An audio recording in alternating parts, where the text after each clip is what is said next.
House of Pace. Book of Tahlia. Chapter 8. Unmasking Truth.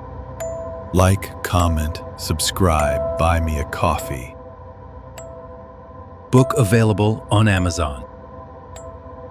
A few days of planning and a dozen dull arguments later, we were ready. The trap was ugly and simple. Make the prize obvious, make Scompari believe it, and wait. If the Angel of Death, or whoever haunted the countryside, wanted thieves, he'd be drawn to one. If Scompari was the lure, we would have him watched every breath of the way. We took an inn halfway between Manatsu and Telti, cleared the rooms, and replaced servants with my agents.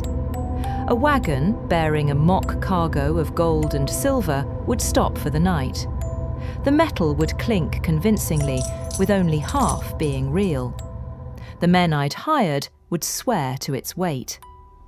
Scompari did not know the hoard was half a sham. He had to believe it was real, that he was on the verge of his greatest score. If he was fabricating his tales, this would be the proof. The road to the inn threaded through a copse of cottonwoods and maples. Dusk thinned the world to shapes and breath. I rode quiet and close behind Scompari, my senses raw. Every twig, every bird call felt like a messenger. I was nervous in a way I hadn't been since a long case turned sideways. Not fear of the dark, but of being wrong, of letting something loose I could not cage. Snap! The sound cracked the evening. My hand flew to the knife at my hip. Twilight shadows lengthened, the trees seemed to lean inward.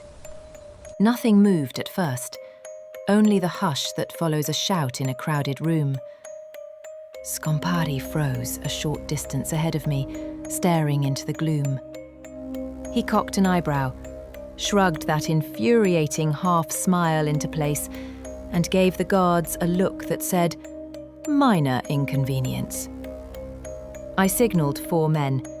They dismounted with the quiet efficiency of soldiers who have done this before and fanned into the tree line.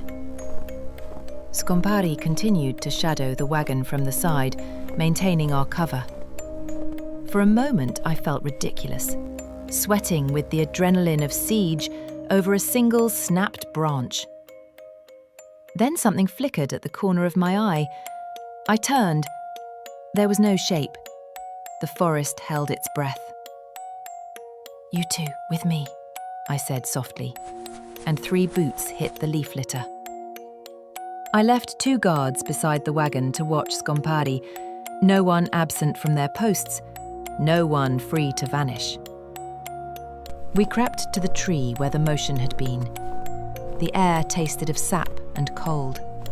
Crack, snap, crack!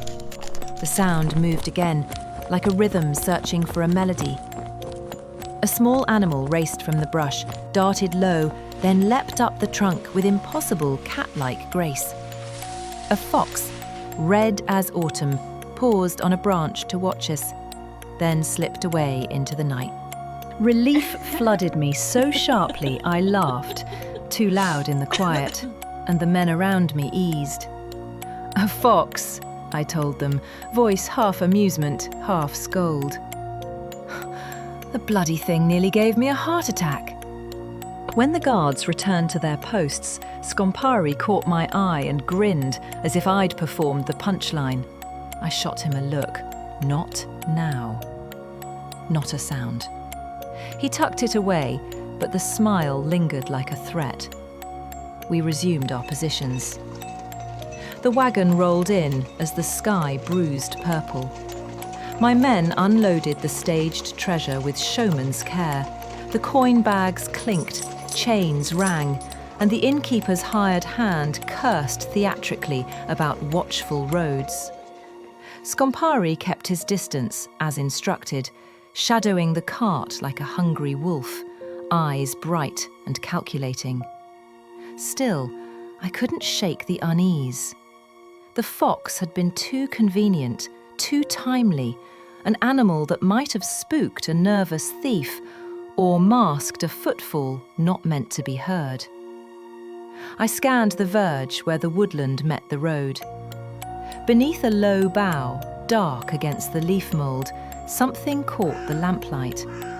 A feather, black as coal and oddly rigid, dusted with a fine, silvery grit. For a second, my brain offered useful answers, plausible explanations. Bird, ash, the smear of a passing cart. But beneath the rational thought, a prickle ran down my neck. I dismounted without thinking and stooped to pick it up. The feather was cold, and the dust on its barbs flashed like ground metal in the lamplight. I slid it into my palm and felt, absurdly, as if the feather were watching me. Scompari's silhouette shifted beside the wagon. He followed my movement with the same alertness someone follows a stage cue. Find something interesting, Agent? He called, casualness blunted by curiosity. Feather, I said. Black, and flecked with something like silver. His grin tightened into something unreadable. A good omen for a thief, no? I met his stare, trying to read the fleeting colours that crossed his face. The feather puzzled me more than any paw print. It fit none of the natural explanations I wanted it to. For all our cleverness, our maps, our men, our plans, we might still be answering someone else's design. As the innkeeper locked the outer door and the wagons were stabled, the room where the treasure had been set up filled with smoke from the hearth, the soft clink of coin bags, and the low murmur of false servants praising the road's safety. We took our posts, breath bared and thin. The trap was set. But for whom? Next and final.